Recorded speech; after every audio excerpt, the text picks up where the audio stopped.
I hereby place the entire Philippines under martial law.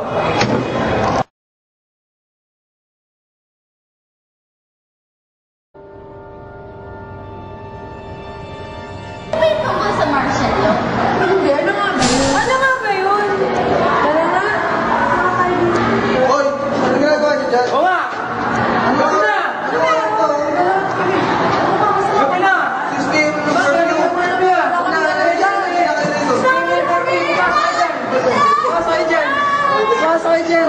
Pasok dyan. 16 yung curfew. Naglalabas pa kayong kanan. Action.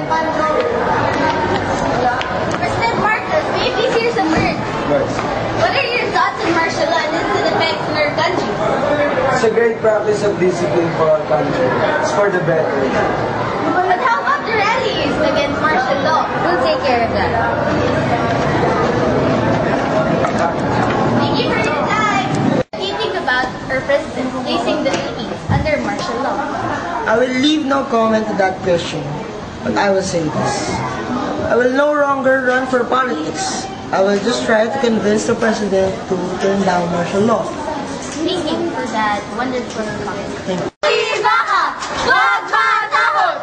Makibaka! Tigilan niyo nga! Huwag matakot! Well, kumasahin niyo!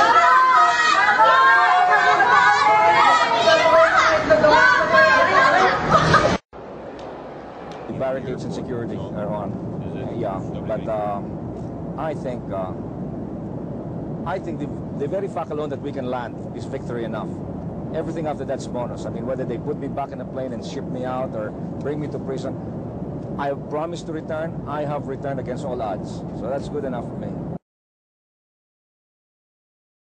Now, I am hoping that they will allow the press in Manila at least to talk to me.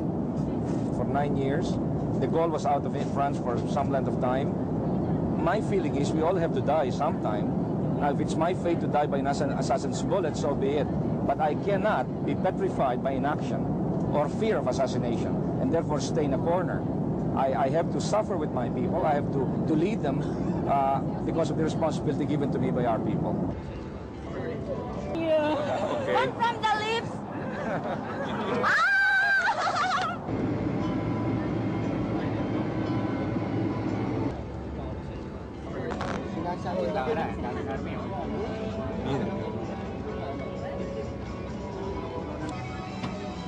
Oh, this guy's waiting. Yeah. This one? And this is the military. Oh, this might be. They're coming on. They're coming on now.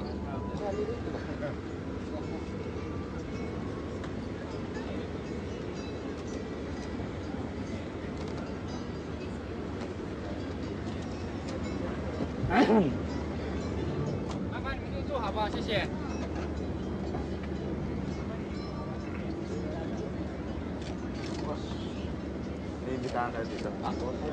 Saan tayo pupunta? Dito. Okay. Daddy ko ito.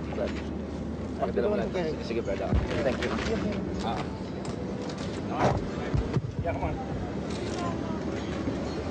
Just a minute. I'm his brother-in-law. Yes, you just take it.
Jesus Christ. Window. God damn it. Get him. Wait. Kick you. Where are you going? He's dead. It's still here. You better get children. Watch out for the children. My sons are there. Be careful.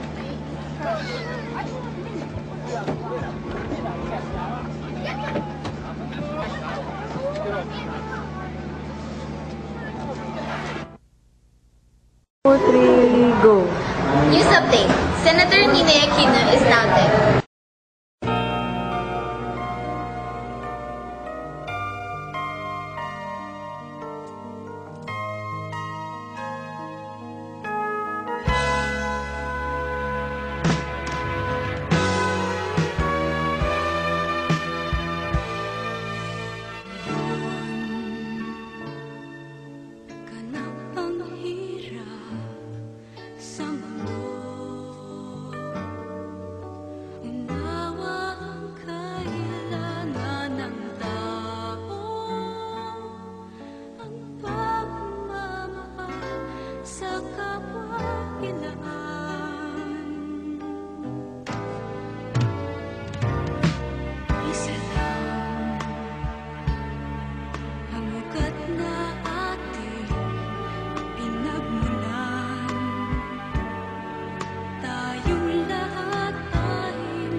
News update. President Marcos has left the country.